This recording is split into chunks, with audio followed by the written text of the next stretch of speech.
Revision पहले छोटी सी last class की जो भी थी उसको हम कर लेंगे।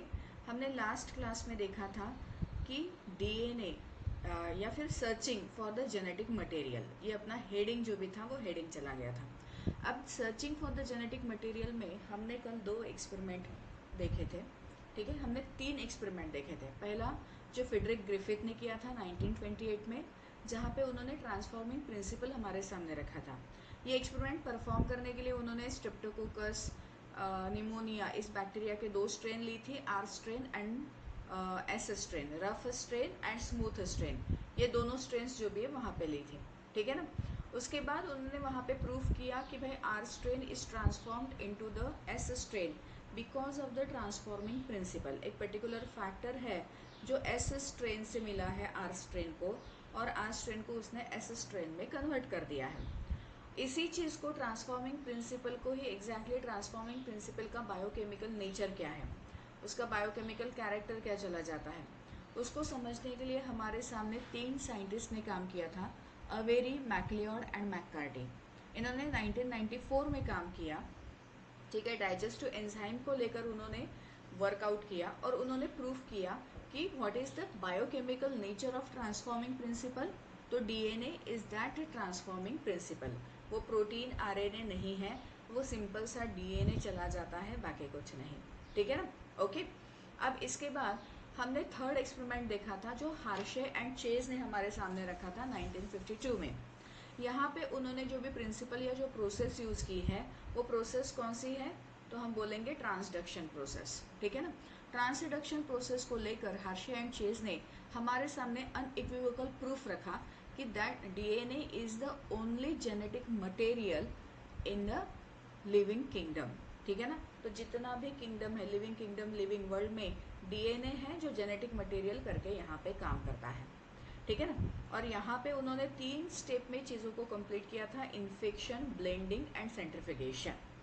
और यहाँ पे जो भी रेडियो आइसोटोप यूज़ किए थे वो रेडियो आइसोटोप कौन से थे, तो एक वायरस में उन्होंने P32 डाल के रखा था और दूसरा जो भी वायरस है वहाँ पे S35 जो है वो S35 डाल के रखा हुआ है। ठीक है ना।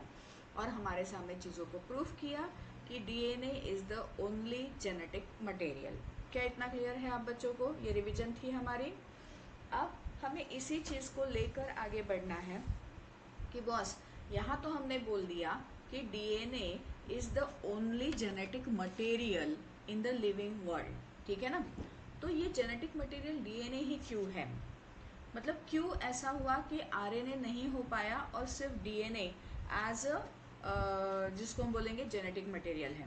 लेकिन हमें कुछ चीज़ें याद भी रखनी है कि जैसे वायरस है तो कुछ वायरस में RNA as a genetic material काम करते हैं। ठीक है ना। ये हम लिख के रखेंगे खुद के लिए कि सारे वायरसेस में आरएनए काम नहीं करता, लेकिन कुछ वायरस है जहाँ पे आरएनए जेनेटिक मटेरियल करके काम करते हैं और कुछ वायरस में DNA as a genetic material काम करते हैं। लेकिन पूरे लिविंग वर्ल्ड में अगर हम देखें तो वहाँ पे डीएनए ही काम करता है। तो what exactly the property of genetic material, तो आज हमें 2-4 पॉइंट्स जो भी हैं वो लिखने हैं, that is properties of genetic material. अगर मैं इवोल्यूशन पॉइंट ऑफ व्यू से देखूं, ठीक है ना, अगर मैं इवोल्यूशन पॉइंट ऑफ व्यू से देखूं तो आरएनए पहले बना है और डीएनए सबसे लास्ट बना है, डीएनए उसके बाद बना है।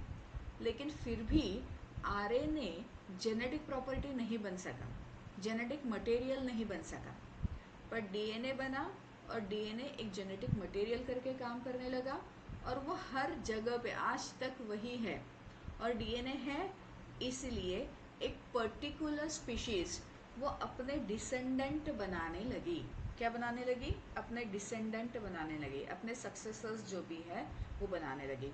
तो ऐसी क्या प्रॉपर्टी चली जाती है डीएनए में कि वो डीएनए को जेनेटिक मटेरियल करके बता देता है, एकदम स्टेबल कंडीशन पे वो रहता है। तो चलो हम यहाँ पे डीएनए वर्सेस आरएनए ऐसा बात करेंगे। ठीक है ना, कि क्यों भाई डीएनए अच्छा बन पाया लेकिन आरएनए जो है वो उससे पहले बना हुआ फिर भी वो जेनेटिक प्रॉपर्टी नहीं बन पाया। तो हम यहाँ पे डीएनए वर्सेस आरएनए इसके बारे में बात करेंगे। क्या इतना क्लियर है आप लोगों को? इसके एक एक लाइन जो भी है ना, हमें नीट के लिए डेफिनेटली याद रखनी है। इसके ऊपर डायरेक्टली बोर्ड के ऊपर क्वेश्चन नहीं है, थियोरटिकल क्वेश्चन ज़्यादा नहीं जाएगा, लेकिन हाँ नीट में इसके ऊपर डेफिनेटली पूछे हुए हैं, ठीक है ना। अब यहाँ पे हार्शे चेज ने एक्सपेरिमेंट किया था विद द हेल्प ऑफ क्या, तो हम बोलेंगे बैक्टीरियोफेज एंड ई कोलाई और रेडियो आइसोटोप्स, ठीक है ना।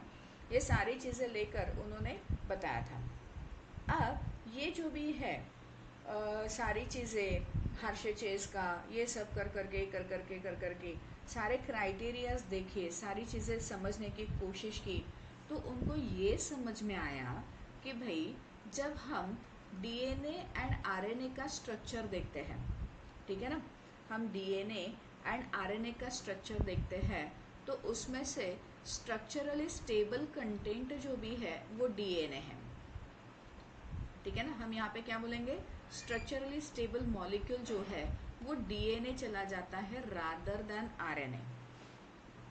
और जो भी जेनेटिक मटेरियल है उसको एक जनरेशन से दूसरे जनरेशन में जाना है। अगर उसको एक जनरेशन से दूसरे जनरेशन में ट्रांसफर होना है तो उसका खुद का स्ट्रक्चर तो स्टेबल होना चाहिए कि नहीं, ठीक है। और यहाँ पे जब मैं डीएनए आरएनए को देखूँ तो डीएनए का स्ट्रक्चर ज़्यादा स्टेबल है as compare to RNA structure. तो कैसे, तो एक बार इसको थोड़ा सा देखने की कोशिश करेंगे। डीएनए मॉलिक्यूल कभी भी सिंगल स्ट्रैंडेड कंडीशन पे नहीं है, वो properly double stranded helical pattern पे चला जाता है, और ये डबल स्ट्रैंडेड हेलिकल पैटर्न ही उसको स्टेबल रहने के लिए मदद करता है। जल्दी से टूटेगा नहीं, कहीं पे भी नहीं जाएगा, फ्रैगमेंटेशन इतने जल्दी भी नहीं होगा, ये उसकी स्टेबिलिटी दिखाता है।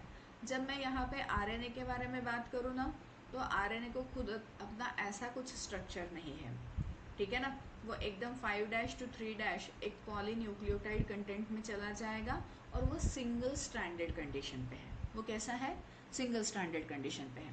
कुछ ही वायरसेस है जहाँ पे आरएनए डबल स्ट्रैंडेड रहता है, लेकिन मोस्टली आरएनए जो जो हम लिविंग वर्ल्ड के बारे में बात करें, हमारी बॉडी में हमारे सेल में जो भी आरएनए चले जाते हैं वो सिंगल स्ट्रैंडेड कंडीशन पे है। तो यहाँ पे ब्रेकडाउन के चांसेस ज़्यादा है, स्टेबिलिटी थोड़ी सी कम है एज कंपेयर टू डीएनए। तो स्ट्रक्चर वाइज भी अगर हम देखें तो DNA molecule is more stable then the RNA, ठीक है ना। उसके बाद हम यहाँ पे सेल्फ रेप्लिकेशन एबिलिटी देखेंगे। क्या वर्ड यूज किया मैंने, लिखो, मैम बोल बेटा। मैम शायद स्क्रीन अटक गई है।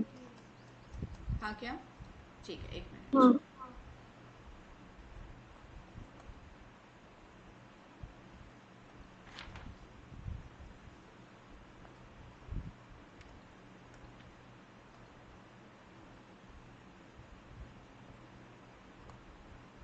अब देखो, हाँ मैम आई। ठीक है। तो हम यहाँ पे जो भी है वो सेकंड इसके बारे में बात कर रहे हैं, that is the self replication ability, ठीक है ना। अब ये जो भी सेल्फ रेप्लिकेशन एबिलिटी मतलब, रेप्लिकेशन मतलब ही रिप्रोडक्शन, ठीक है। यहाँ हम देखें तो डीएनए जो भी है वो डीएनए अपने आप को रेप्लिकेट करता है, ठीक है ना।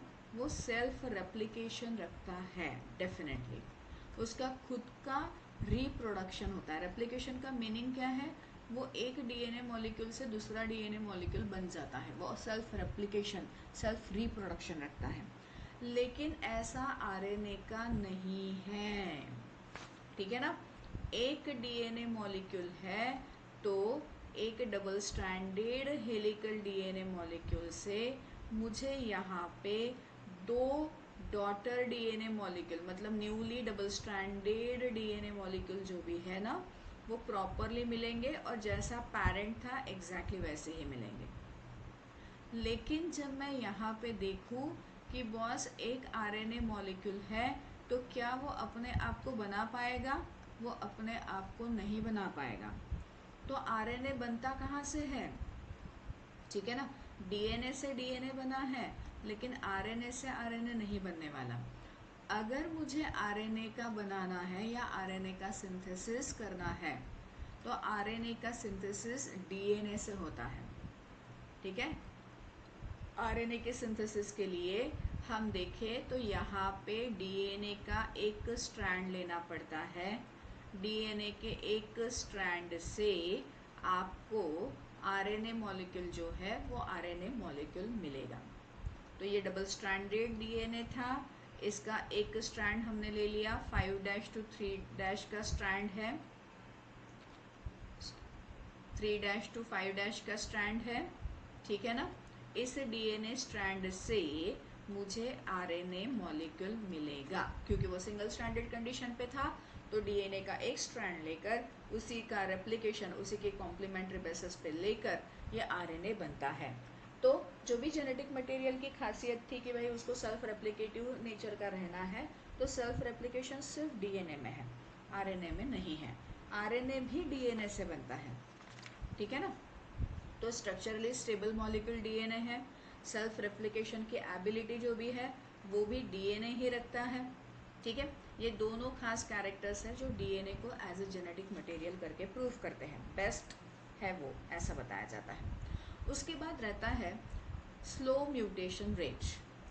अगर मैं यहाँ पे म्यूटेशन रेट के बारे में बात करूँ, ठीक है ना, देखो इवोल्यूशन पॉइंट ऑफ व्यू से अगर हम देखें ना तो म्यूटेशन का रेट बहुत इम्पॉर्टेंट है।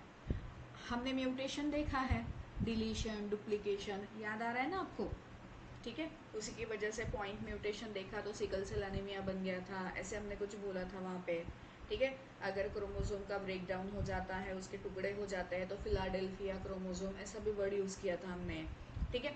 तो म्यूटेशन होने की वजह से चेंजेस होते हैं और वो चेंजेस एक दिन के लिए नहीं रहते, वो परमानेंटली रहते हैं। एक जनरेशन से दूसरे जनरेशन में वो म्यूटेटेड कंडीशन वैसी ही ट्रांसफ़र हो सकती है। व्हाट द पॉइंट, ठीक है।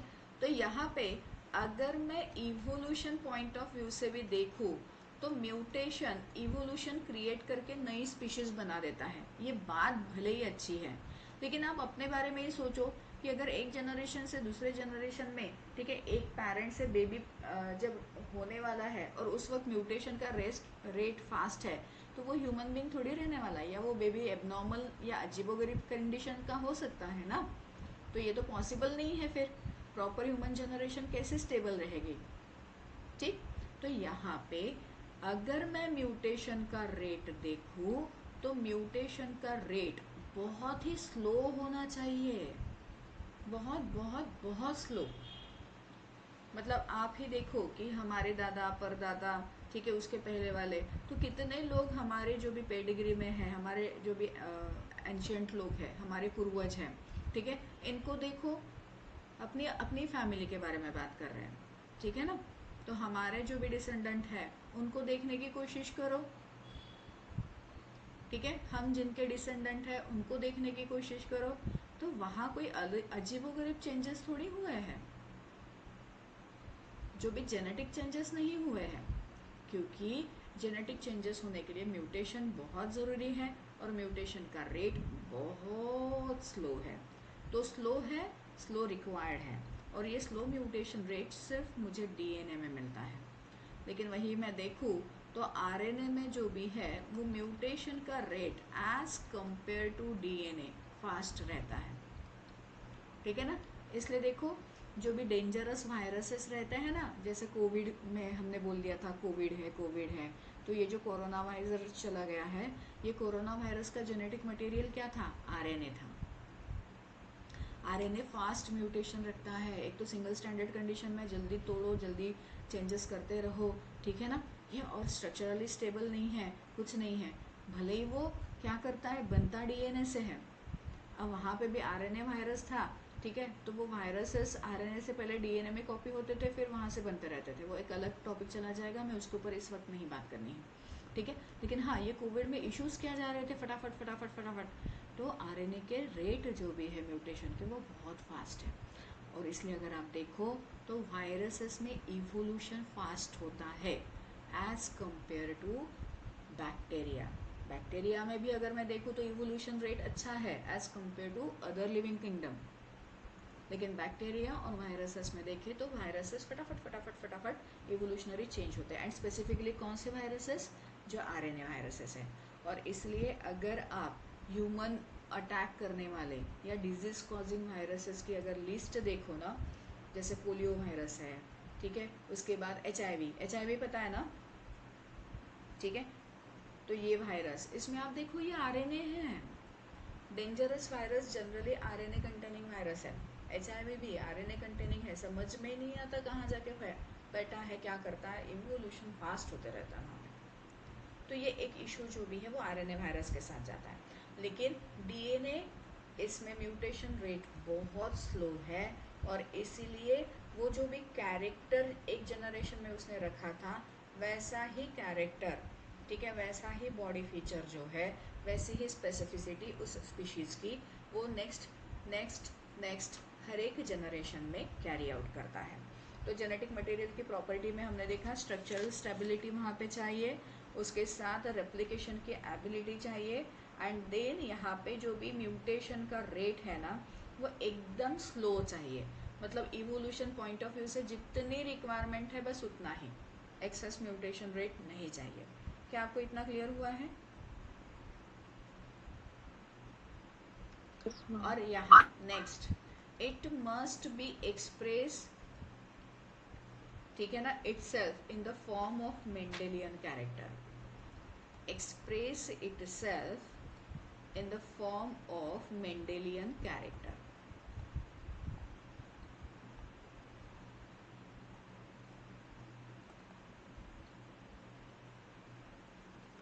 Mendelian character,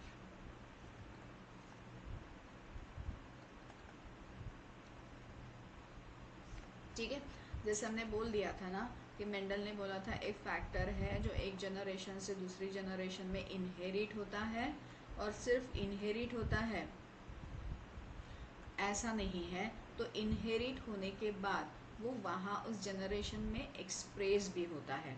मतलब अगर टॉल का एक फैक्टर है T और it is responsible for the tallness, तो वो इनहेरिट होके जब फिलियल जनरेशन या ऑफस्प्रिंग में जाता है तो वहाँ पे भी वो टॉलनेस को ही एक्सप्रेस करने वाला है, कोई और चीज़ एक्सप्रेस नहीं करेगा।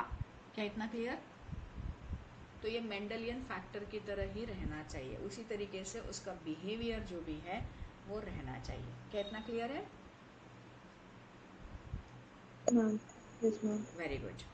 अब यहाँ पे ना एक और कंटेंट, एक्चुअली ये 4 कंटेंट मेन है, लेकिन ऊपर का जो फर्स्ट हमने देखा हुआ था ना, फर्स्ट कैरेक्टर की स्ट्रक्चरली वो स्टेबल होने चाहिए, एम आई राइट? है ना, क्योंकि अगर वो स्ट्रक्चरली स्टेबल रहेंगे तो वो फिजियोलॉजिकली प्रॉपर वर्कआउट करेंगे। क्या बोला मैंने? फिजियोलॉजी,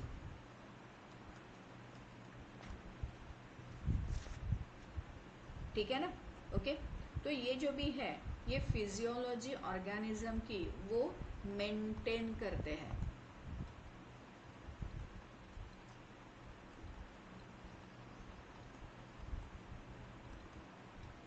ठीक है ना, क्या करते हैं, वो मेंटेन करते हैं। अब ये मेंटेन करना बहुत ज़रूरी है। अब फिजियोलॉजी क्या है, एक बार इसको हम समझ लेते हैं बेटा। फिजियोलॉजी मतलब जितने भी मेटाबॉलिक रिएक्शंस है ना लिविंग ऑर्गेनिज्म में, वो सारे मेटाबॉलिक रिएक्शन, ठीक है ना। अब मेटाबॉलिक रिएक्शन मतलब बायोकेमिकल रिएक्शन। अब इसको और कॉम्प्लिकेटेड बोलने की बजाय एक सिंपल सी बात करते हैं कि सेल्यूलर रेस्पिरेशन, जहाँ हम बोलते हैं कि हम जब भी खाना खाते हैं तो उसमें से हम ग्लूकोज को लेते हैं, एम आई राइट? चलो हमने शक्कर खा ली, ठीक है ना, या फिर हमने हनी ले लिया, तो हमने क्या लिया, ग्लूकोज लिया, ठीक है। ये ग्लूकोज हमारी बॉडी में गया तो इससे मुझे एटीपी और बाकी एनर्जी लेनी है, काइनेटिक एनर्जी लेनी है मुझे इससे, ठीक है ना, ओके। एनर्जी जमा करनी, एनर्जी का प्रोडक्शन करना है, मीन्स यहाँ पे हमारी सेल के अंदर इस ग्लूकोज का ब्रेक डाउन करना पड़ता है, और ब्रेक डाउन करने के बाद ही बॉडी के अंदर एटीपी, 686 किलो कैलोरी एनर्जी, ठीक है, CO2 और वाटर, ये सारी चीज़ें बनती है। अब यहाँ से ग्लूकोज का ब्रेक डाउन होके इतनी चीज़ें बनाना, it is a metabolic reaction, जिसको हम बोलेंगे फिजियोलॉजिकल प्रोसेस, क्या इतना क्लियर हुआ है क्या, ये बताओ मुझे, हाँ या ना? Yes ma'am. ठीक, तो ये जो है ग्लूकोज का ब्रेकडाउन होके ये सारी चीज़ें बनना, ठीक है ना? तो ये हमारी बॉडी में कंटिन्यूअस चलने वाली प्रोसेस है। ये मेटाबॉलिक प्रोसेस मतलब ये फिजियोलॉजिकल प्रोसेस ये नहीं हुई तो हमारे पास एनर्जी नहीं आने वाली, बॉडी काम नहीं करेगी, बाकी सेलुलर एक्टिविटीज़ रुक जाएगी, क्योंकि बाकी सेलुलर एक्टिविटीज़ के लिए तो एटीपी चाहिए ना। तो इसको मेंटेन करना है तो यहाँ पे पर्टिकुलर एंजाइम की रिक्वायरमेंट होती है, और ये पर्टिकुलर एंजाइम का प्रोडक्शन करना, ठीक है ना, तो पर्टिकुलर एंजाइम के लिए पर्टिकुलर जीन रिस्पॉन्सिबल होता है। जीन का एक्सप्रेशन मतलब ही एंजाइम है, और ये जीन किसका पार्ट है बॉस? तो हमने बोल दिया gene is the nothing but the segment of DNA. एक पर्टिकुलर नाइट्रोजन बेसिस का सीक्वेंस जो भी है छोटे से सेगमेंट के ऊपर, उसको हम जीन बोलते हैं, और जीन से ही एंजाइम बनता है। आपको याद है हमने फिनिल कीटोन्यूरिया नाम का एक डिसऑर्डर देखा था, जहाँ पे हमने बोल दिया था ये क्यों बनता है, क्योंकि वहाँ पे फिनिल हाइड्रोक्सिलेज नाम का एंजाइम जो है वो प्रॉपरली काम नहीं करता, वो बनता नहीं है प्रॉपरली, उसमें उस जीन में गड़बड़ हो जाती है, वो रिसेसिव या म्यूटेटेड जीन हमें दिखता है। क्या याद आया आपको? है ना? मतलब एंजाइम प्रॉपर काम करेंगे तो ही प्रॉपर फिजियोलॉजिकल प्रोसेस मेंटेन होते रहते हैं। अब यहाँ पे डीएनए में चेंजेस हुए, मतलब जीन के सीक्वेंस में चेंजेस हुए तो एंजाइम गड़बड़ कर देता है, और अगर एंजाइम गड़बड़ बना तो वो इस फिजियोलॉजिकल प्रोसेस को मेंटेन नहीं करता। अब डीएनए में चेंजेस नहीं होने चाहिए, म्यूटेशन बहुत कम होना चाहिए। इसका मतलब ही ये है कि डीएनए जो भी है वो स्ट्रक्चरली स्टेबल होना चाहिए। जैसे हमने पहले लेवल पे देखा था ना कि characteristic feature of genetic material, तो genetic material must be structurally stable. Am I right? तो यहाँ हमने बोल दिया था कि डीएनए जो है वो स्ट्रक्चरली स्टेबल है एज कंपेयर टू आरएनए। तो ये स्ट्रक्चरली स्टेबल कैसे है उसको हम यहाँ पे समझने की कोशिश करेंगे, और इसके भी ऊपर क्वेश्चंस पूछे हुए हैं, ठीक है ना? सुजल, हम डीएनए वर्सेस आरएनए के बारे में बात कर रहे हैं बेटा, जहाँ हम जेनेटिक मटेरियल की प्रॉपर्टी क्या होती है उसको समझ रहे हैं। तो आरएनए स्ट्रक्चरली इतना स्टेबल नहीं है जितना डीएनए है। डीएनए सेल्फ रेप्लिकेटिंग एबिलिटी रखता है, आरएनए नहीं रखता। आरएनए डीएनए से ही बनता है। म्यूटेशन का रेट डीएनए में बहुत स्लो है, जितना इवोल्यूशन पॉइंट ऑफ व्यू से ज़रूरी है उतना ही स्लो रेट में म्यूटेशन होता है, लेकिन आरएनए में म्यूटेशन फास्ट होते रहता है, स्पीशीज हमेशा नई नई बनती है। और ये हमेशा कहाँ पे मुझे दिखता है? हम बोलेंगे वायरस में, ठीक है ना? उसके बाद एक्सप्रेशन, मेंडेलियन कैरेक्टर का एक्सप्रेशन टाइप जो भी है वो मुझे डीएनए में दिखता है, बाकी आरएनए में नहीं दिखता। एंड किसी भी ऑर्गेनिज्म की फिजियोलॉजी या बायोकेमिकल प्रोसेस को मेंटेन करने का काम डीएनए करता है, क्योंकि वो पर्टिकुलर एंजाइम को कोड करता है। और ये क्यों होता है? क्योंकि डीएनए स्ट्रक्चरली स्टेबल है करके। अच्छा, तो डीएनए स्ट्रक्चरली स्टेबल है तो उसकी स्टेबिलिटी मुझे किस तरीके से मिल जाती है, तो चलो हम उसको देखें। तो यहाँ पे ये जो सेकंड कार्बन है, ठीक है ना, देखो ठीक से देखो और याद रखना, second carbon of ribose sugar,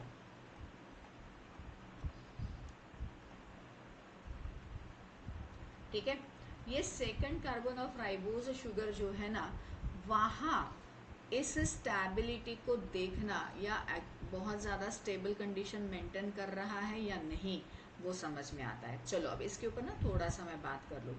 ये जो सेकंड कार्बन मैंने बोल दिया राइबोज शुगर का, ठीक है, ये डीएनए और आरएनए में थोड़ा सा अलग टाइप का मुझे दिखता है। डीएनए को हमने बोल दिया था नॉर्मली डीऑक्सीराइबोज शुगर, और आरएनए को हमने बोल दिया था वहाँ पे शुगर नॉर्मल राइबोज कंडीशन पे है। अब देखो मैं रिंग फॉर्म में ही शुगर निकाल के देती हूँ, हमने ऐसे ही ड्रॉ किया था। ये है राइबोज टाइप का शुगर, जहाँ पे ये हुआ इसका carbon number 1, carbon number 2, carbon number 3, carbon number 4 और यहाँ पे चला गया है CH2OH और ये है कार्बन नंबर 5।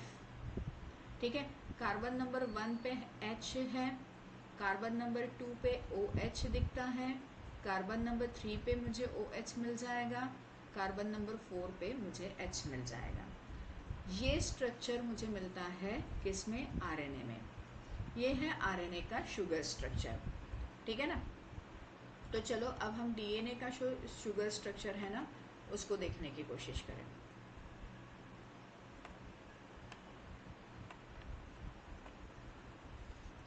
ठीक है, इसको मैं थोड़ा सा और नीचे ड्रॉ कर दूँ। यहाँ पे हम डीएनए के स्ट्रक्चर को ड्रॉ करते हैं। डीएनए का शुगर मॉलिक्यूल कैसा है? फिर से हमें उसी चीज़ को रिपीट करना है, उसी स्ट्रक्चर को यहाँ पे रिपीट करना है। रिंग फॉर्म में निकाले। कौन सी टाइप की रिंग है? Furan. Carbon number 1, 2, 3, 4 and 5।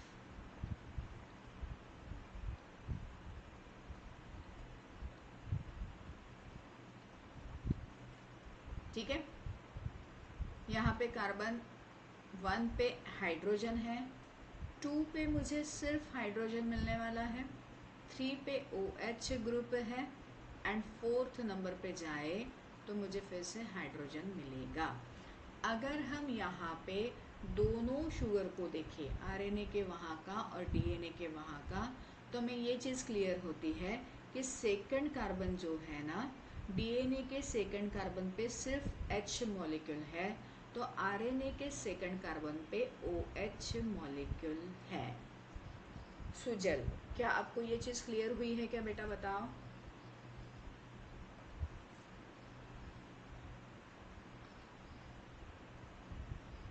Sujal, देखो ये जो राइबोज शुगर पे हमने सेकंड कार्बन पे OH मॉलिक्यूल बोला हुआ है, ठीक है ना। और ये OH मॉलिक्यूल ना, अगर मैं केमिकल फॉर्म से देखूँ, मतलब इसकी एक्टिविटी एज सच ऐसे कुछ देखूँ, तो ये ज़्यादा ही एक्टिव कंडीशन पे है। ये OH ग्रुप कैसा रहता है? मोर एक्टिव ग्रुप है। ये रिएक्शंस फटाफट देता है। किसी के साथ कंडेंसेशन रिएक्शन करनी है तो OH जल्दी काम करता है। और यहाँ पे अगर हम देखें तो boss DNA double stranded condition में है, शुगर मॉलिक्यूल जो है वो यहाँ पे पैक है, ठीक है ना। आरएनए हमने बोल दिया सिंगल स्ट्रैंडेड कंडीशन पे है, ठीक है। जो भी बॉन्ड बना हुआ है वो थर्ड OH मॉलिक्यूल के वहाँ से बना है, लेकिन आरएनए का शुगर का दूसरा कार्बन का OH तो इधर बाहर इस तरीके से है ना, बैठा पड़ा। और ये मोर एक्टिव नेचर का ग्रुप है, तो वो जल्दी जल्दी जल्दी इधर उधर जाके कंडेंसेशन दे देगा, कुछ और चीज़ें बना देगा और खुद को डिस्ट्रॉय करेगा। तो because of the free OH group, ठीक है ना, सेकंड कार्बन पे फ्री OH ग्रुप प्रेजेंट है और उसकी वजह से ये फ्री OH ग्रुप इस आरएनए को बहुत ज़्यादा अनस्टेबल बनाता है, ठीक है ना। इसको लैबिल कंडीशन पे बना देता है, इसको जल्दी डिस्ट्रॉय मतलब आरएनए अगर किसी के साथ कंडेंस्ड हो गया तो खुद आरएनए अपना जो भी ओरिजिनल कंडीशन नहीं रख पाता ना, ठीक है ना, ये जल्दी डिस्ट्रॉय हो सकता है। ये इजीली डिग्रेडेबल नेचर का है।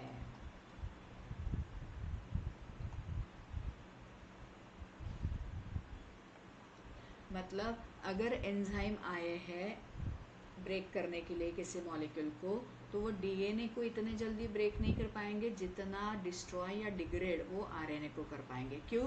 Because of the presence of free OH group on second carbon of ribose sugar. क्या इतना क्लियर है क्या? बताइए मुझे। Yes ma'am. Very good. इसके ऊपर क्वेश्चन पूछा है, आपको याद ही रखना है बच्चों। देन द नेक्स्ट पॉइंट कि जो इसको स्टेबल बनाने की कोशिश करता है, ठीक है ना। अब यहाँ पे अगर मैं देखूँ तो डीएनए के नाइट्रोजन बेसेस में, ठीक है ना, अब यहाँ ना डीएनए के बजाय मैं पहले नाइट्रोजन बेस के ऊपर बात कर लूँ। जब मैं देखूं कि स्ट्रक्चरल स्टेबिलिटी के लिए कौन सा नाइट्रोजन बेस प्रेजेंट है, ठीक है, इस नाइट्रोजन बेस के ऊपर भी स्ट्रक्चरल स्टेबिलिटी है ना, वो मेंटेन की जाती है। अब कैसे, तो चलो, एक नाइट्रोजन बेस जो हम बोलेंगे जो सिर्फ डीएनए में है और जो सिर्फ आरएनए में है, जैसे हमने बोल दिया था नाइट्रोजन बेस थाइमिन। थाइमिन किस में प्रेजेंट है बेटा, डीएनए में कि आरएनए में? एंड नाइट्रोजन बेस यूरासिल, ठीक है। अगर मैं यहाँ देखूं तो नाइट्रोजन बेस थाइमिन जो है वो सिर्फ और सिर्फ मुझे डीएनए में मिलता है, ठीक है ना, और ये यूरासिल जो भी है वो मुझे सिर्फ और सिर्फ आरएनए में मिलता है, हाँ या ना?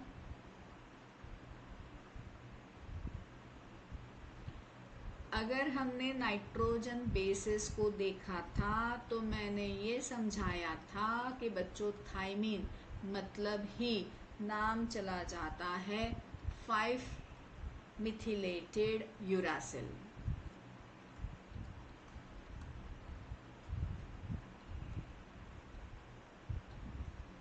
ठीक है। और हमने स्ट्रक्चर वाइज भी दोनों को प्रॉपरली ड्रॉ करके रखा था, ठीक है। चलो यहाँ पे स्ट्रक्चर वाइज भी हम ड्रॉ करके रख लें।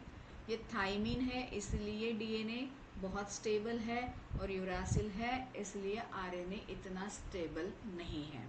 तो थाइमिन और यूरासिल में क्या डिफरेंस है, तो मैं यहाँ स्ट्रक्चर वाइज डिफरेंस निकाल दूँ। हम यूरासिल को ड्रॉ करेंगे और हम थाइमिन को ड्रॉ करेंगे। यूरासिल कैसा था, तो चलो इसकी रिंग निकाल दें यहाँ पे।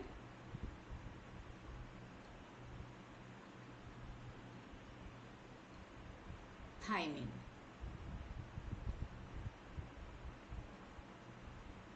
ठीक है।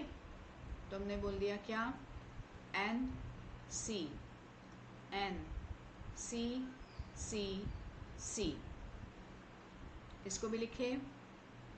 ये फिर से लिखो, कोई ऐसा मत सोचना कि हमने पहले लिखा हुआ है तो अभी नहीं लिखेंगे,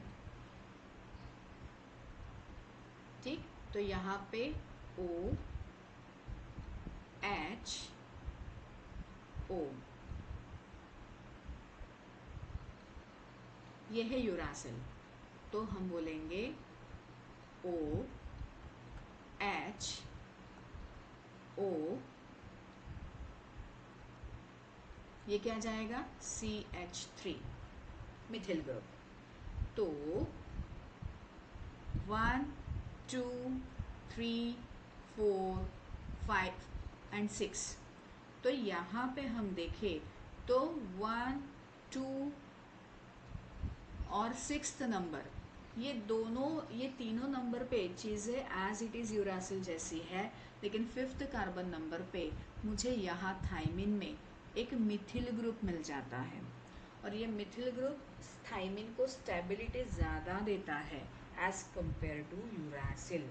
तो ये thymine present in the DNA makes DNA more stable as compare to RNA, क्योंकि आरएनए में थाइमिन है ही नहीं, मतलब जो भी थाइमिन है वो मिथिलेटेड यूरासिल टाइप है, सिंपल सा यूरासिल नहीं है।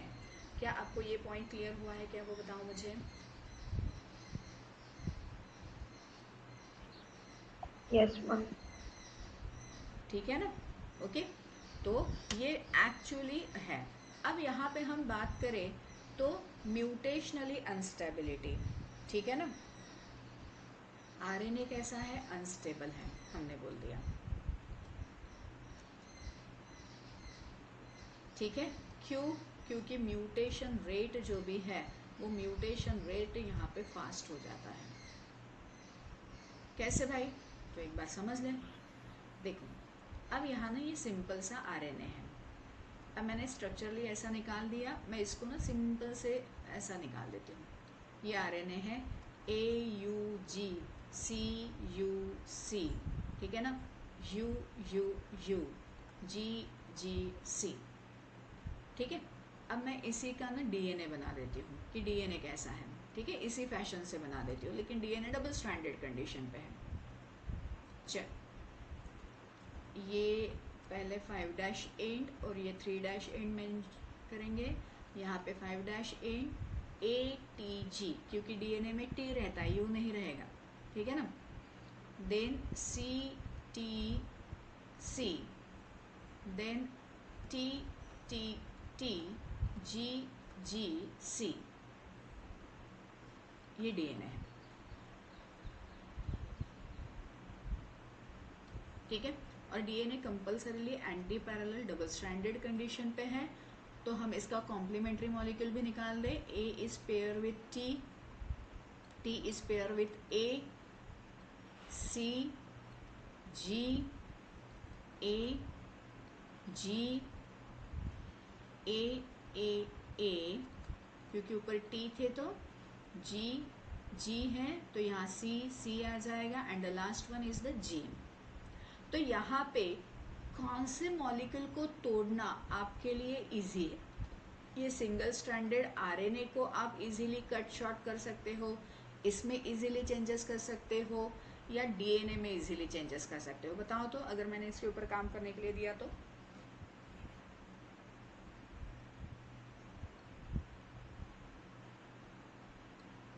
चेंजेस जो भी है, जो भी डिस्ट्रक्शन करना है या कुछ भी यहाँ से कट करना है, तो इसको यहाँ से कट कर दो तुरंत, तो ये टुकड़े हो सकते हैं।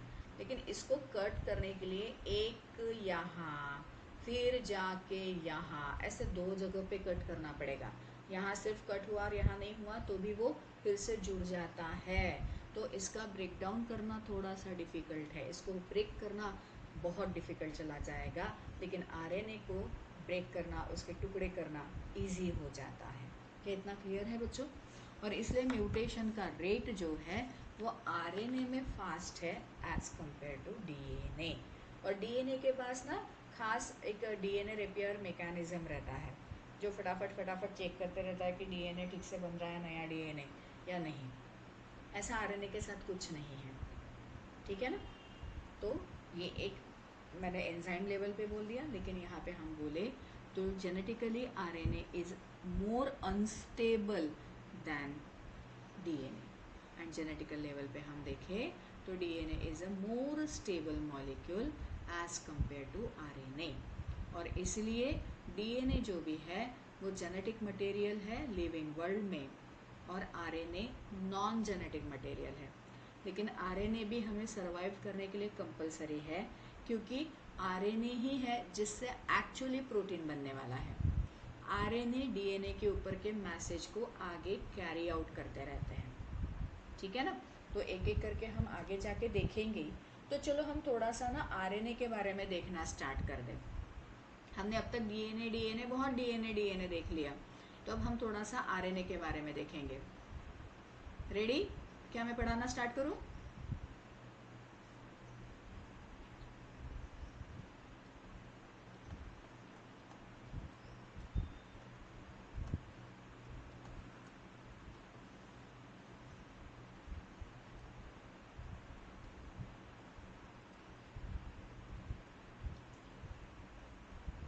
तो यहाँ हमें आरएनए वर्ल्ड के बारे में बात करनी है। आरएनए वर्ल्ड, ठीक है। अब जब इस आरएनए वर्ल्ड, ऐसा ही वर्ड यूज़ किया मैंने, और मैंने ऊपर बताया था कि कुछ वायरसेस के पास ना जेनेटिक कंटेंट भी है, तो उसी से हम शुरुआत करते हैं। इवोल्यूशन पॉइंट ऑफ व्यू से भी डीएनए के पहले आरएनए बना था, ये भी मैडम ने बताया था। चलो देखते हैं। ये आरएनए जो भी है इसको सबसे पहले 2 पार्ट में डिवाइड कर देती हूँ। पहला है जेनेटिक फॉर्म ऑफ आरएनए, और दूसरा चला जाता है non genetic form of RNA, ठीक है। ये जेनेटिक आरएनए जो है वो जेनेटिक आरएनए मुझे सिर्फ और सिर्फ वायरस में मिलता है, बाकी कुछ नहीं, ठीक है ना। और ये वायरस में फिर मुझे सिंगल स्ट्रैंडेड आरएनए मिल सकता है या फिर डबल स्ट्रैंडेड आरएनए मिल सकता है, बट वायरस ही एक ऐसा बंदा है जिसमें मुझे आरएनए जेनेटिक मटेरियल करके मिल सकता है। लेकिन ये non genetic type of RNA जो है ना, वो मुझे बाकी लिविंग वर्ल्ड में मिल जाते हैं। मतलब जो भी किंगडम है ना, बैक्टीरिया मोनेरा किंगडम से लेकर हम बोलेंगे एनिमल किंगडम तक, ह्यूमन बींग तक, Monera, Protista, Fungi, Plantae and Animalia, ये 5 है ना एनिमल किंगडम्स। तो ये सारे लिविंग वर्ल्ड या 5 किंगडम में मुझे non genetic type of RNA ही मिलते हैं।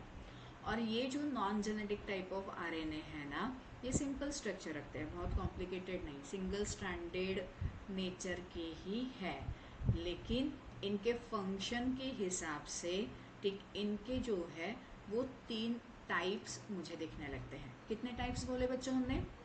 3 टाइप्स हैं, ठीक है ना। अब ये कौन से 3 टाइप्स हैं उसको हमें समझना है एक एक करके, ठीक है।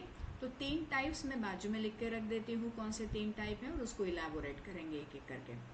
पहला टाइप जो भी है उसको हमने बोला हुआ है आरआरएनए। दूसरा टाइप चला जाता है एमआरएनए, और तीसरा टाइप जो भी है वो चला जाएगा टीआरएनए, ठीक है। तो चलो हम एक एक करके इस टाइप को समझने की कोशिश करेंगे।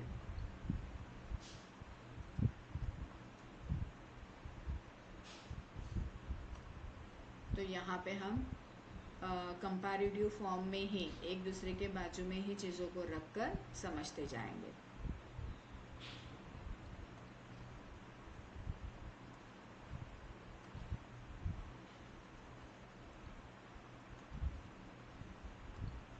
चल, तो यहाँ पे हम पहला टाइप ले लेते हैं जिसको हमने बोल दिया है आरआरएनए,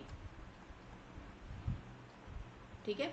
इसका फुल फॉर्म अगर मुझे देखना है तो this one is the ribosomal RNA.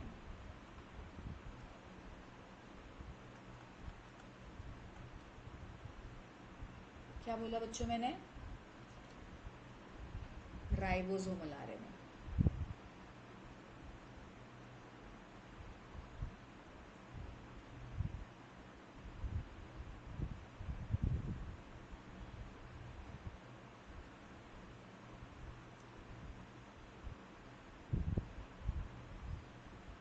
ठीक है, ये राइबोसोमल आरएनए जो भी है वो क्या मदद करता है?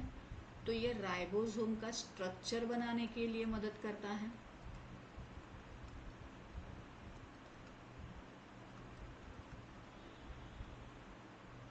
ठीक है। और उसके साथ साथ ये एंजाइमेटिक एक्टिविटी भी देता है, मतलब ये कैटालिटिक फॉर्म का भी है,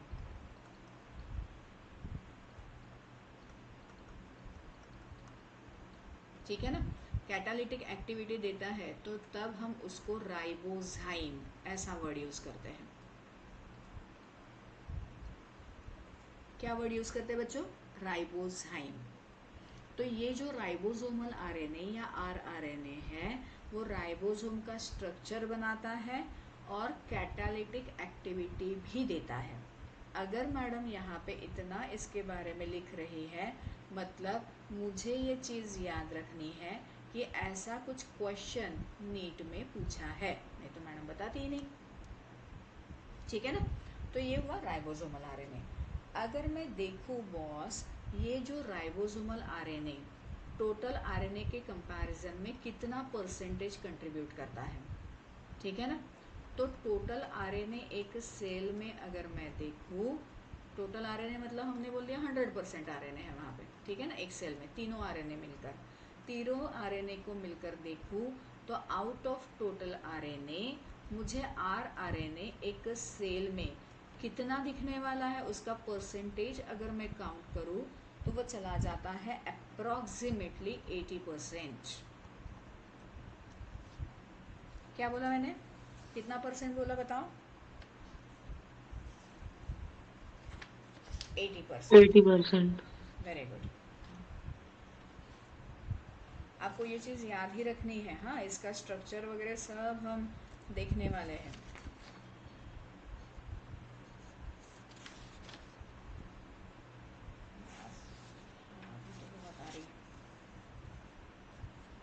ठीक है, तो आउट ऑफ अदर आरएनए, जितने भी बाकी टीआरएनए, एमआरएनए, इनको देखूँ तो सबसे ज़्यादा लेवल पर मुझे कौन सा आरएनए मिल जाता है? आरआरएनए। भाई वो राइबोसोम में है ना, और एक सेल में तो कितने राइबोसोम मिल जाते हैं, क्योंकि राइबोसोम है तो प्रोटीन बनने वाला है। तो ribosome is the site of protein synthesis ऐसे बोला हुआ है, ठीक है। और प्रोटीन सिंथेसिस कॉन्स्टेंटली होना चाहिए, क्योंकि प्रोटीन मतलब ये एंजाइम भी है। सारे प्रोटीन्स तो एंजाइम नहीं है, लेकिन सारे एंजाइम तो प्रोटीन से ही बने हुए हैं, ठीक है।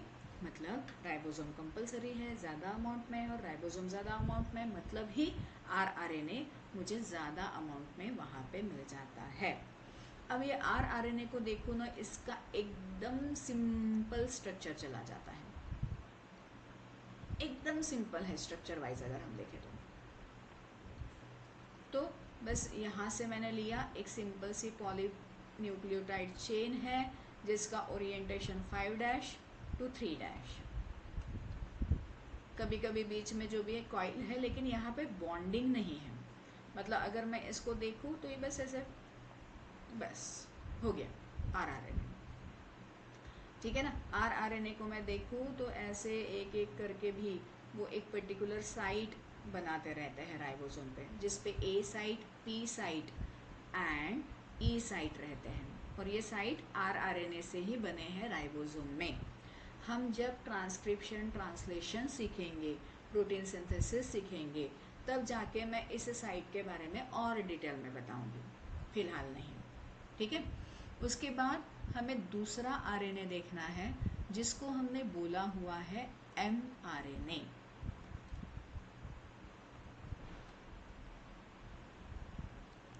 ठीक है। अब ये जो एमआरएनए है, अच्छा एक और चीज़, यहाँ पे आरआरएनए मुझे जो भी है वो साइटोप्लाज्म में मोस्टली दिखते हैं, क्योंकि राइबोसोम न्यूक्लियस के अंदर नहीं है, साइटोप्लाज्म में प्रेजेंट है। न्यूक्लियर मेम्ब्रेन से कुछ राइबोसोम अटैच्ड है, एंड एंडोप्लाज्मिक रेटिकुलम पे भी अटैच्ड है, एंड फ्री कंडीशन में भी है, लेकिन है चीज़ें साइटोप्लाज्म के अंदर ही। लेकिन जब मैं एमआरएनए को देखूँ तो एमआरएनए न्यूक्लियस के अंदर बनता है, एंड बाद में वो साइटोप्लाज्म में आता है, प्रोटीन बनाता है और डिस्ट्रॉय हो जाता है, वो रुकता ही नहीं है इतनी देर तक, ठीक है। एमआरएनए को हमने बोला हुआ है मैसेंजर आरएनए। क्या वर्ड यूज किया बेटा मैंने? मैसेंजर।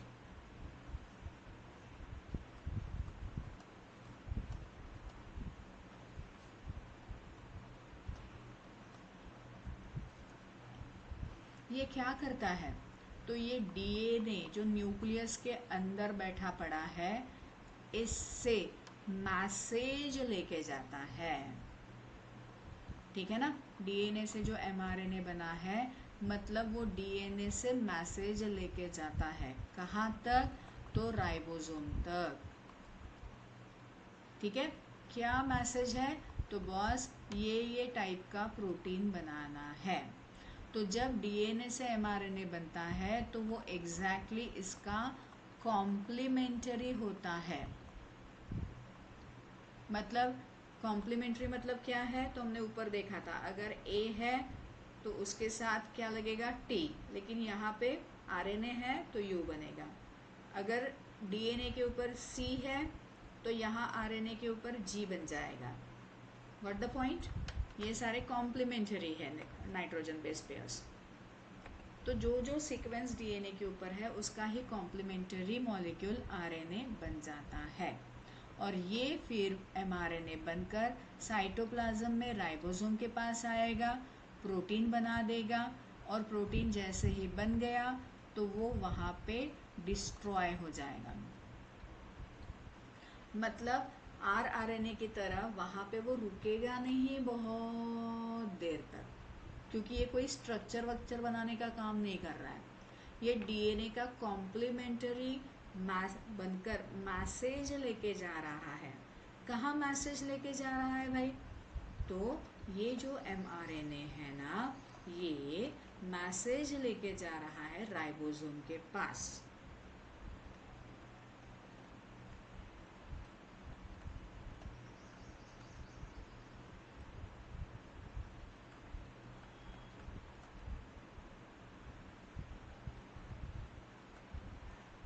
ठीक है, कहाँ पे? Carrying the message towards site of protein synthesis, ऐसे लिखो, मतलब राइबोसोम।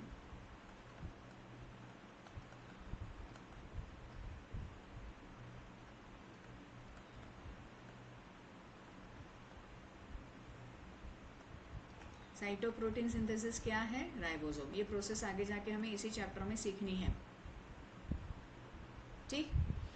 अब यहाँ पे मैं देखूँ, मतलब ये बनता कहाँ है? ये बनता है न्यूक्लियस के अंदर, लेकिन फिर काम करने के लिए जाता कहाँ है? तो हम बोलेंगे साइटोप्लाज्म में। एंड देन जैसे ही काम हो गया तो ये शॉर्ट लिविंग कंडीशन पे, ज़्यादा नहीं रुकता, जिंदा ज़्यादा नहीं रहता, तुरंत क्या हो जाएगा? काम होने के बाद तुरंत डिस्ट्रॉय किया जाएगा, ठीक है। और इसलिए अगर मैं देखूँ तो टोटल आरएनए के कंपैरिजन में, क्या बोला मैंने? टोटल आरएनए के कंपैरिजन में ये मुझे बहुत कम दिखता है, हार्डली 2 to 10%। अगर प्रोटीन सिंथेसिस शुरू है तो 10% बोल देंगे, ठीक है ना। तो हम यहाँ पे लिखेंगे इसको, टोटल आरएनए के कंपैरिजन में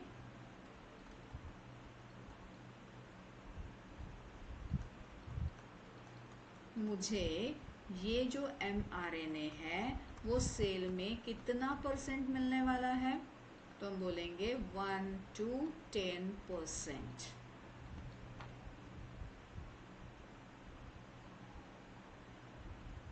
ठीक है। क्या बोला हमने?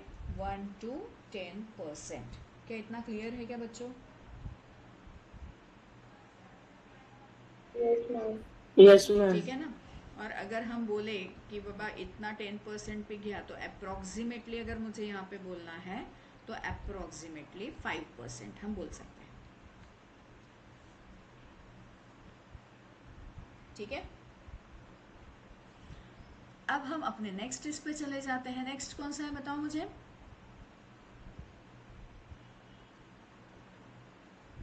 हम यहाँ पे नेक्स्ट बोलेंगे क्या? तो टीआरएनए। अरे बाबा इसका स्ट्रक्चर तो रह गया ना।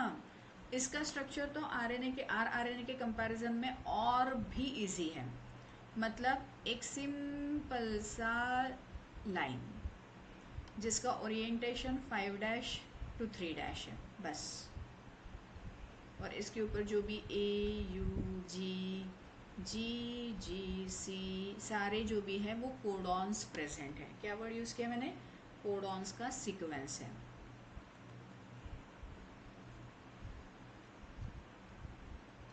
ठीक है। तो हम ये बोलेंगे ये कोडॉन सीक्वेंस हमें दिखता है, और सिंपल सा एक चेन मुझे mRNA में मिल जाता है। क्या इतना क्लियर? अब हम आगे बढ़े बाबा, टीआरएनए के बारे में बात करें, ठीक है ना। अब चलो ये टीआरएनए कैसे दिखता है?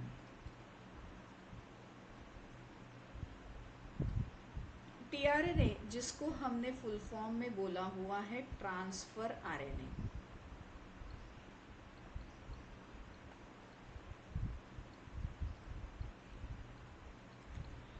अब इसको ट्रांसफर आरएनए बोला है, मतलब जरूर कुछ ना कुछ काम ये कर रहा है। या क्या ट्रांसफर करता है बॉस? तो पहले इसके फंक्शन को ये समझ ले। ये ट्रांसफर करता है अमाइनो एसिड, तो हम बोलेंगे ट्रांसफरिंग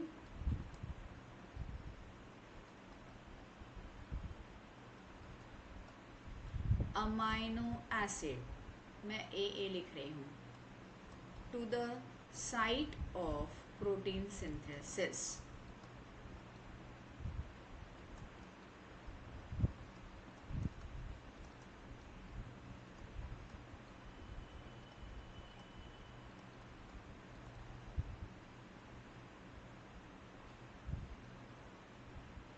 ठीक है। तो अमाइनो एसिड के अमाइनो एसिड को, ठीक है ना, कोडॉन वाइज एक एक अमाइनो एसिड को लेके जाएंगे, एक एक अमाइनो एसिड को लेके जाएंगे, एक एक अमाइनो एसिड को लेके जाएंगे, और प्रोटीन सिंथेसिस के वहाँ दे देंगे। अगर मैं यहाँ पे इसके टोटल टाइप्स देखो ना, कितनी टोटल टाइप्स, मैंने टाइप्स ही वर्ड यूज़ किया, काउंटिंग नहीं बोलेंगे।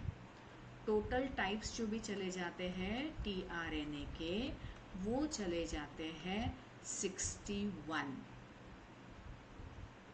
ठीक है ना। और अमाइनो एसिड कितने हैं? 20, ठीक है। 61 टाइप के RNAs है जो 20 अमाइनो एसिड के लिए कोडॉन्स को या एंटीकोडॉन्स को, अमाइनो एसिड्स को लेके जाते हैं। क्या इतना क्लियर है क्या बच्चों को? Yes ma'am. वेरी गुड, ठीक है ना। अब हमें इसको देखना है कि बॉस ये इस तरीके से तो हमें मिल गया, और ये याद रखना है कि अगर मैडम ने 61 टाइप्स के tRNA होते हैं ऐसा बोला, मतलब हाँ डेफिनेटली मुझे याद ही रखना है करके। अब यहाँ ट्रांसफ़र करके लेके जाते हैं अमाइनो एसिड को, ओके, मतलब मोस्टली मुझे ये कंटेंट जो भी है साइटोप्लाज्म में मिल जाएगा, ठीक है। और बाद में क्या होगा, तो बाद में डिस्ट्रॉय भी हो जाएगा, रुकेगा नहीं। आया, अमाइनो एसिड को गोदी में उठाया, लेके गया, साइट ऑफ प्रोटीन सिंथेसिस पे दे दिया, खुद वहां से निकल आया एंड गायब। What the point?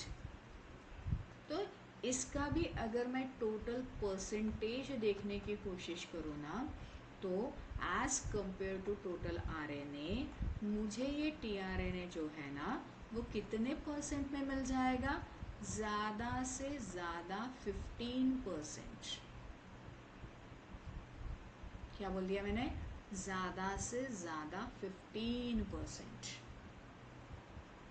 क्योंकि बस 61 टाइप्स के हैं, भले काउंटिंग थोड़ा ज़्यादा जाएगा क्योंकि एक एक को एक एक अमाइनो एसिड को उठा के लेके जाना है करके, लेकिन ज़्यादा से ज़्यादा हमने बोल दिया 15%, ठीक है।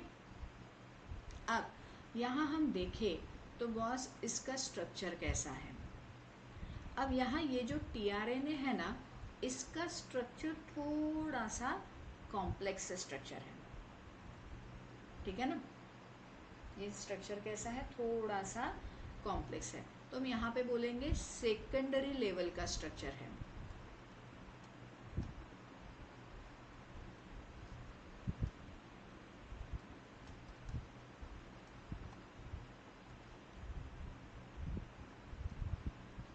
अब देखें, ये सेकेंडरी लेवल का स्ट्रक्चर है, लेकिन यहाँ पे सॉरी स्ट्रक्चर भी मुझे दो डिफरेंट फॉर्म में दिखने लगते हैं। एक जहाँ पे हमने बोल दिया कि बॉस ये जो भी है ना, एक टाइप का स्ट्रक्चर चला जाता है हेयर पिन टाइप,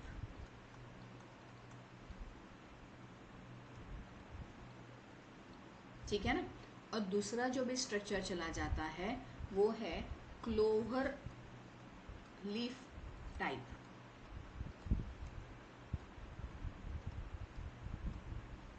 मतलब कैसे? तो यहाँ हम बोल दे कि ये देखो, ये जो भी है ना ये बना है इस तरीके से हेयर पिन टाइप, जहाँ पे ये इसका 5' एंड है, ये 3' एंड चला जाता है, और ये जो यहाँ पे एंड बना हुआ है इसको एंटीकोडॉन लूप बोला है।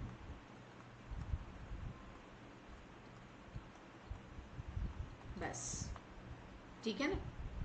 ये हुआ हेयर पिन टाइप। तो फिर क्लोवर लीफ टाइप कैसा है? तो क्लोवर लीफ में थोड़ा ज़्यादा कॉम्प्लेक्स कंडीशन मुझे मिल जाती है।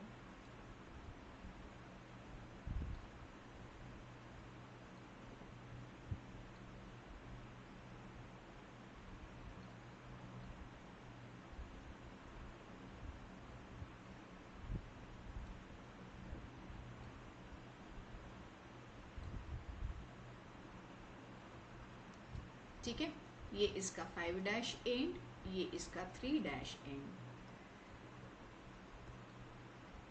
T5C लूप, धू लूप, धू लूप, T5C लूप, और यहाँ पे एंटीकोडॉन लूप। और ये छोटा सा निकाला है, इसको बोला जाता है वेरिएबल लूप। ठीक है, तो ऐसा एक छोटा सा कॉम्प्लेक्स स्ट्रक्चर जो है वो टीआरएनए का यहाँ जाएगा। तो आज हम यहीं पे रुकते हैं और कल हम इस दोनों स्ट्रक्चर मैम को डिटेल में देखेंगे। हाँ बोल बेटा। मैम ये क्लोवर लीफ मॉडल एक और बार बताओ ना। इसको हमें डिटेल में कल समझना है, पूरा डिटेल में समझना है, ठीक है ना। इसको कैसे ड्रॉ करेंगे, ये एकदम सिंपल सा ही है। बीच बीच में इसका डबल बॉन्ड चला जाएगा, फिर एक लूप बन गया, फिर यहाँ पे एक और लूप बना है नीचे, फिर कभी कभी छोटा सा लूप जैसा कुछ बन जाता है, उसकी लेंथ हर एक टीआरएनए में अलग रहती है इसलिए वेरिएबल बोला। फिर ये तीसरा लूप बना है और ये कंटेंट। तो एग्जैक्टली क्या है ये दोनों भी स्ट्रक्चर हम कल प्रॉपरली सीखेंगे, क्योंकि इसकी 5' एंड के ऊपर कौन सा नाइट्रोजन बेस है, 3' के ऊपर कौन से नाइट्रोजन बेसिस है, उसका सीक्वेंस क्या है, इसके ऊपर तक क्वेश्चन पूछे हैं। तो कल हम डिटेल स्टडी करेंगे सेकेंडरी स्ट्रक्चर ऑफ टीआरएनए। क्या इतना क्लियर है क्या, पहले ये बताइए आप मुझे। Yes ma'am. हाँ, तो आज हमने सारे सारे आरएनएस के टाइप को समझ लिया, हर एक के स्ट्रक्चर को देखा है, लेकिन कल हम डिटेल में टीआरएनए के स्ट्रक्चर को देखेंगे बाकायदा। उसके ऊपर फिर कोडॉन्स एंटी कोडॉन्स क्या जाता है वो पूरा मतलब क्वेश्चन भी बन जाते हैं, तो उसको भी हम देखेंगे कैसे क्वेश्चन पूछेंगे क्या करेंगे करके। तो हम यहीं पे रुकते हैं आज।